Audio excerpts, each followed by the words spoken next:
জুলাই অগাস্টে মানবতাবিরোধী অপরাধে শেখ হাসিনার বিরুদ্ধে কাল সূচনা বক্তব্য ও সাক্ষ্য নেওয়া শুরু হবে। এটি প্রথম মামলা যার বিচারের আনুষ্ঠানিকতা শুরু হতে যাচ্ছে কাল। এদিকে এখন পর্যন্ত পুনর্গঠিত আন্তর্জাতিক অপরাধ ট্রাইব্যুনালে অভিযোগ জমা পড়েছে ৫ শতাধিক। মাসউদুর রহমানের রিপোর্ট। জুলাই আগস্ট জুড়ে যে হত্যাযজ্ঞ হয়েছিল তার বিচারে পুনর্গঠন করা হয় আন্তর্জাতিক অপরাধ ট্রাইব্যুনাল। প্রায় ১ বছর পর এসে হিসেব মিলিয়ে দেখা যাচ্ছে ট্রাইব্যুনালে চলছে বিচার, তবে অনেকটাই গতিহীন। গেল ১ বছরে জুলাই আগস্ট হত্যাকাণ্ড, আওয়ামী লীগ সরকারের আমলে হত্যা, গুম, নির্যাতন সহ অভিযোগ জমা পড়েছে ট্রাইব্যুনালে প্রায় ৫০০। এর মধ্যে শেখ হাসিনা সহ ৪টি মামলার বিচারের আনুষ্ঠানিকতা শুরু হয়ে গেছে।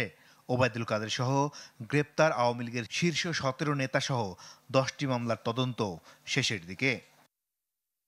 তবে সবকিছু ছাপিয়ে রোববার শেখ হাসিনার মামলায় সূচনা বক্তব্য ও সাক্ষ্য গ্রহণ শুরু হচ্ছে বলে জানালো প্রসিকিউশন, যেখানে রাজসাক্ষী সাবেক আইজিপি চৌধুরী মামুন। সাক্ষ্য উপস্থাপনের ক্ষেত্রে প্রসিকিউশন প্রথমেই যে সকল সাক্ষী সরাসরি এই মামলায় ভিকটিম হয়েছেন বা প্রত্যক্ষদর্শী এবং যাদের উপরে নৃশংস নির্মম অত্যাচার পরিচালিত হয়েছে জুলাই গণঅভ্যুত্থান চলাকালে, তাদেরকেই আমরা প্রথম দিকে সাক্ষ্য হিসাবে উপস্থাপন করব বলে প্রাথমিকভাবে সিদ্ধান্ত নিয়েছি। এই সাক্ষ্য গ্রহণের মাধ্যমে জুলাই গণঅভ্যুত্থানের পরে পুনর্গঠিত ট্রাইব্যুনালের প্রথম সাক্ষী কালকে ট্রাইব্যুনালে উপস্থাপিত হবে। প্রসিকিউশন বলছে, শেখ হাসিনার সকল ঠিকানাতেই ওয়ারেন্ট পাঠানো হয়েছে। যেহেতু তিনি আসেননি, তার অনুপস্থিতিতেই চলবে বিচার কাজ। ওনার বাংলাদেশে যে কয়েকটি ঠিকানা আছে, প্রত্যেকটি ঠিকানায় এই মামলার সমন বা নোটিশ বা ওয়ারেন্ট অফ অ্যারেস্ট জারি করা হয়েছে।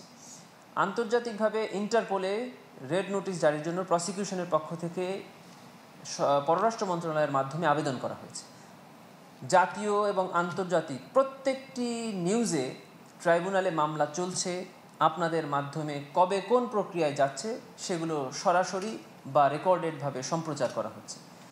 এ মামলায় সাক্ষ্য দেওয়ার কথা রয়েছে আমার দেশ সম্পাদক মাহমুদুর রহমান, বদরউদ্দিন উমর, লেফটেন্যান্ট কর্নেল হাসিনুর রহমান, নাহিদ ইসলাম, উমামা ফাতেমা সহ জুলাই আন্দোলনের আহত ও নিহতদের পরিবারের সদস্যরা। মাসুদুর রহমান, চ্যানেল 24, ঢাকা।